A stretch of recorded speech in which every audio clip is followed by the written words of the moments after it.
This is a fantastic moment, and it's going to be a fantastic interview today because we've got one of the most popular people in the space and one of the most popular businesses in the Bitcoin space. Today, I'm here with Alex Agut from Handcash. Alex, thank you so much for joining us. How are you today? Thank you. Pleasure is mine. Well, today I'm in the home office. I had a lot of things to do, and was much better to do the interview from here. And now, man, it's a pleasure. It's been a while since I haven't been in a podcast recently, and I just discovered that your podcast was, in exclusivity in Streamerity, and it's great. I've been listening to it in the car and all day.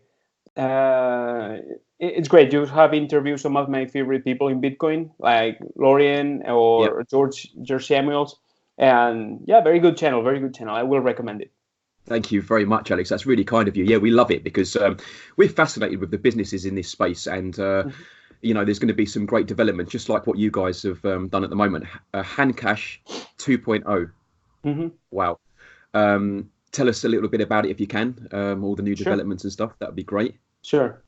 Oh, we started with, it's been great because has been like a discovery adventure. We've entered this space and we didn't know about crypto, we didn't know about Bitcoin, anything. It was 2017 summer. So you knew nothing about Bitcoin, nothing. We knew it existed, and we were very curious about it for some business reasons that maybe we can touch later. Regarding another startups that we had. But we didn't have so definitely we are not Bitcoiners since 2011, like most people in the space. So we've been discovering it bit by bit, and I think that has helped us not having misconceptions or already having our glass full of of knowledge, because I see that this is something that has been bothering to us, especially when we were in Bitcoin Cash. It's not that much of an issue with Bitcoin SV, but it's like Bitcoiners, they have their own way of thinking and doing stuff, and they don't like change. And I understand it. That happens in every industry. People are, very reluctant to change. But again, I think, we saw this technology and we saw a fantastic opportunity to make something like nobody else was doing, because there were no handle system, there were no NFC, there were no any of this very cool stuff and usable stuff that other, any other app has. We saw opportunity of creating, this kind of very user-friendly ecosystem with Bitcoin, so we can empower others to earn money through Bitcoin, through our platform. So that's brilliant, Alex. I mean, whose idea was the hand tag with the dollar in front of it? Oh, actually, who takes the glory? I'm going to be perfectly honest, because I have no issue talking about this. So we are very passionate followers, both Rafa, my co-founder, and I. We are very passionate about design technique that's called lean startup design. So basically, what you do is that you create a small MVP of the one idea that you have, and you focus entirely on just one feature. And in this case, it was the NFC. Okay, and we just started we just wanted to see if we could just tap two phones and make a Bitcoin transaction, and it turns out that we could. So basically, all of that started from that. But then we saw that we cannot just limit this to people in person tapping phones, because some phones don't have NFC, and that limits yourself to paying in stores and online retails, whatever. It would be kind of a niche use case, but it wouldn't be a great product. So then we said, okay, let's see which are the most popular and most user-friendly money applications out there, not Bitcoin related, just money applications out there.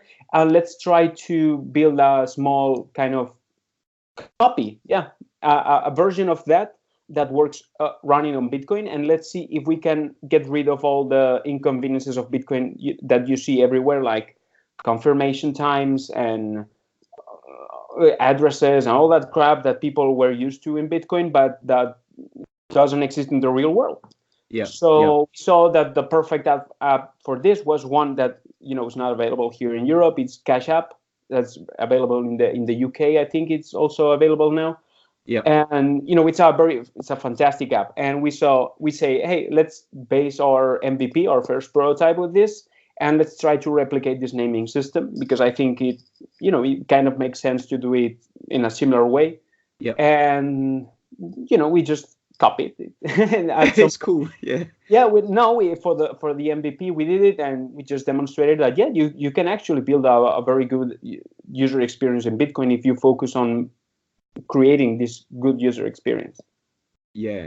Well, it definitely works. Is that something that this may be a silly question, Alex, but is that something that you like need a patent for, or do you need any type of special license to use that $sign in front of the? Oh no. We check that. What they have is the trademark for the word cash tag associated to that use case. Yeah. So even if we have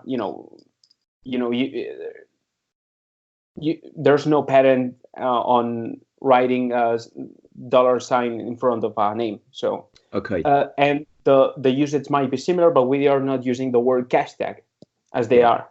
So they patented the word cash tag, whatever. I don't think there's going to be any issue. We check that, and I mean, they are even following us. I mean, wow. Jack, and I know that other people from Square and Cash App are looking close, very, very close to BSV and Handcash and all this ecosystem, and so far they haven't raised any concern about that. Yeah. That's amazing. And what's happened to the level of your transactions since, say, the llast 6 months, in terms of how many transactions your business is doing, if you don't mind me asking? In the last 6 months, you mean since the fork? Yeah. To be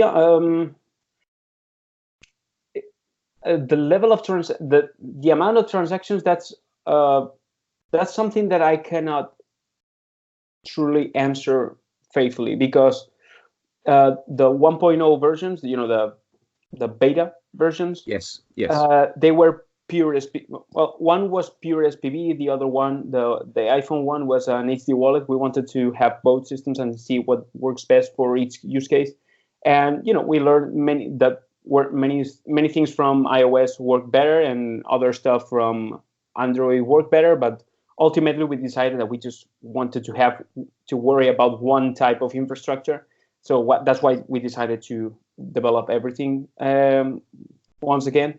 But the level of transactions is something that we were not watching or getting metrics. We didn't have any data from our users in that regard. We had UI data and percentage of which transactions were handled, were using handles, or were using if the denomination was QR code, whatever, if the denomination was typed in fiat or it was in Bitcoin. And we were studying all these variables because we wanted to see what's the real use that people do, so we can focus on what 90% of people can do. 90% of people do on a regular basis, and we can get rid of options.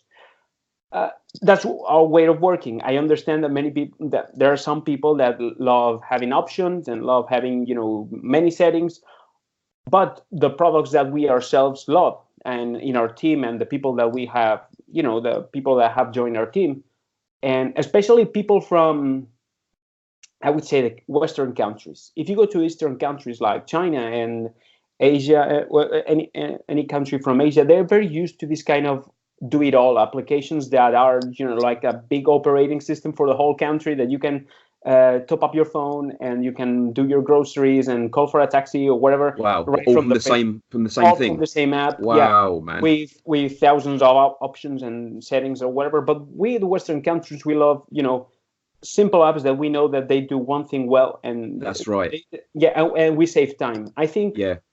Some people say that you have to this is a misconception. I as a product designer, I like to clarify this statement. Some people say that you have to design for stupid people, or for, like, you have to, even if one's very stupid and wants to use your wallet, it has to be.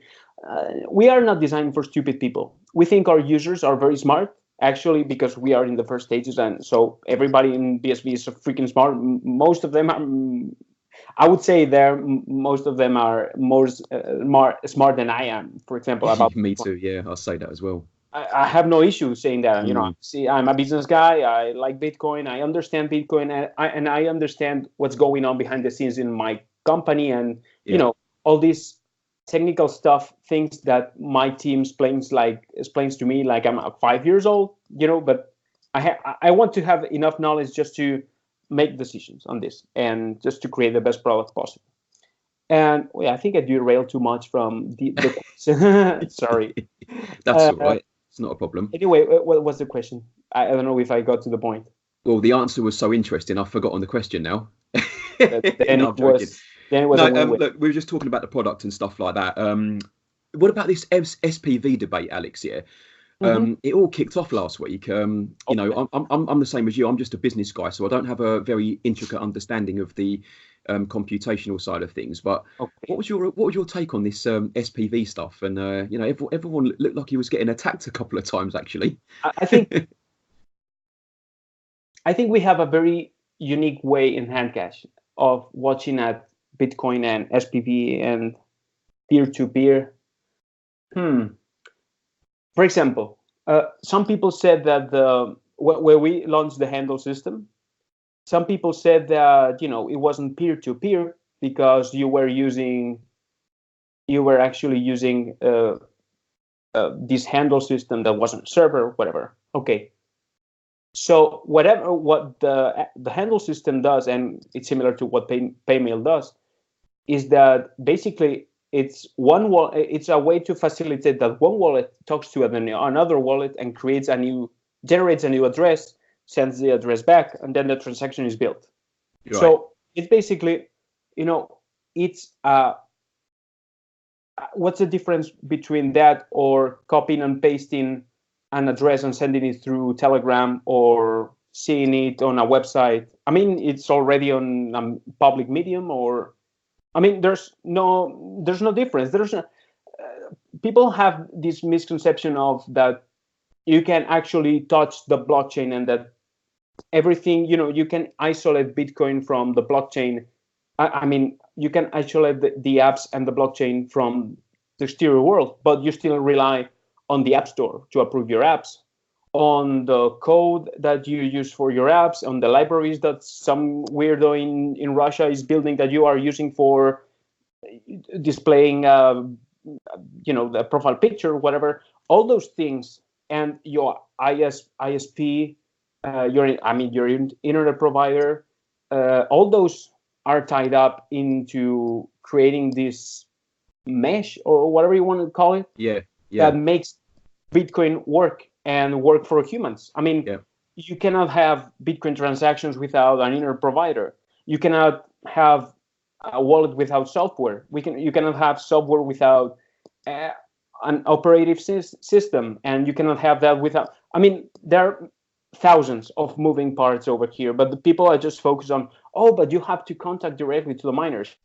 Okay, I agree that, and this is what we do. I think people are not.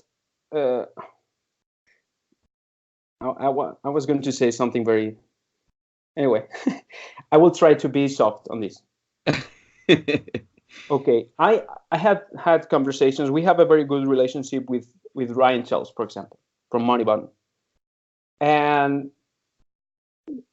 when you get to a level of having thousands of users doing hundreds of or thousands or even tens of thousands of transactions, via micropayments or tipping or automating payments or using this, Cashport thing that we have or Moneybutton, then is when you start seeing where the limitations are. Yeah. It's because you started to touch. It's not that there are limitations because of the server or the SPV, or it's not about that. Is that, for example, if we had, for example, our Android version was full SPV, no matter what other people say, it was full SPV. The problem with having client SPV wallets at this level is that you cannot control the environment they're running on, because you have thousands of Android phone configurations with different amounts of RAM. You cannot control which connectivity you have here, because maybe one of your users is behind a paywall, behind a firewall in China, or is using a VPN service on a college at Iceland or something. I mean, there are too many variables there that you cannot control as a company. You cannot control the UX that you are providing if you have all those variables inside this thing. And you have many limitations, like you cannot be querying the blockchain over and over and over again. The problem with that is that with SPV, and if you are not reusing the addresses, okay, if you are not reusing addresses and you're generating addresses constantly all over and over again, hey, if you end up generating 10,000 addresses, you have to be watching for 10,000 addresses if there's something new in those 10,000 addresses all the fucking time.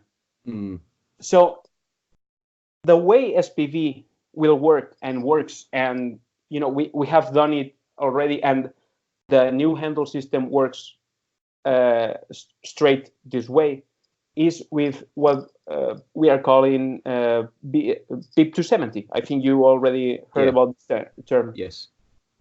So it's basically that the transaction is sent to the receiver, or the receiver's service, and it's sent to the miner, broadcasted. That's it. Yeah. The difference, the way that my co-founder Rafa explained this to me was very graphical, but I think it's a very good example. The way Bitcoin now works without SPV, and I agree that we should go all to SPV, but there are many problems with that. But I will go into that question later. The way Bitcoin works right now is like, imagine that you are in McDonald's, okay? And you are waiting for your food. Yeah. So instead of going to sitting down and be waiting for your food, or just stand and watch the monitor until your number is called, imagine that all of you were in front of the cashier and asking all the time, is my food ready now? Is my food ready now? Is my food ready now? Is my food ready now? Is my food ready now? And over again, all the people inside the McDonald's. And once your food is ready, you keep asking, is my food ready now? Is my food ready now? Is my food ready now? Because you're still in the McDonald's, and you are assuming that as you are in the McDonald's, you are going to be receiving food, because you are. So that's how stupid the current Bitcoin model works, and most applications work like that. And we are trying to minimize the amount of times that we have to ask that fucking question to the cashier, okay? Because it's stupid. Yeah. So with BIP270, you just sit down, and once your food is ready, it's sent to your table, and you start eating, and then you go. So why has no one been implementing BIP270 then? What's been the big hold up with it? Did people not understand it or something? Oh, this is where we get to politics. And this is the funny part, that these are the kind of things that you only see when you have these kind of as users don't have these dilemmas, and I would even say that many companies don't even have these dilemmas, because they, for some reason, maybe are not looking into expanding, or they know that in the future they will just hire a third-party wallet to manage all their stuff, because these things are going to keep. It's not that they are going to become much complicated, but you have to keep up. You have to keep up with the pace where the ecosystem is going.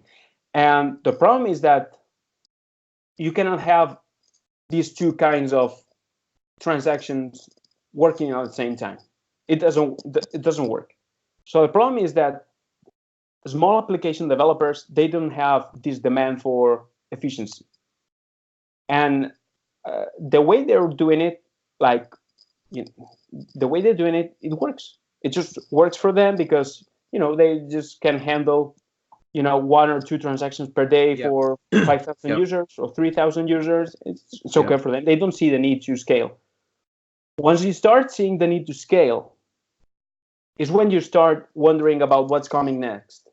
And when we rebuilt Handcash 2.0, we said, hey, if we have to rebuild this thing, we better do it preparing for the future. It's not exactly. It moves quickly, Alex, doesn't it? It's unbelievable how quickly the pace of this space moves in technology development. No, it's not. No? Am I wrong? It's not. From our point of view, it's too slow. Right, okay. From our point of view, it's too slow. Why? Because, we are implementing things that, we will get some publications soon about this. But we are implementing things that Craig was talking about for years. Exactly, that's what I mean. Yeah. Yeah, and nobody has done it. Nobody has done it. In fact, I showed him yesterday one of these new things, and he was, I think he was very thrilled. He didn't say he was very thrilled, but he started giving us feedback and, oh, look at this article and try to do this and try to do that.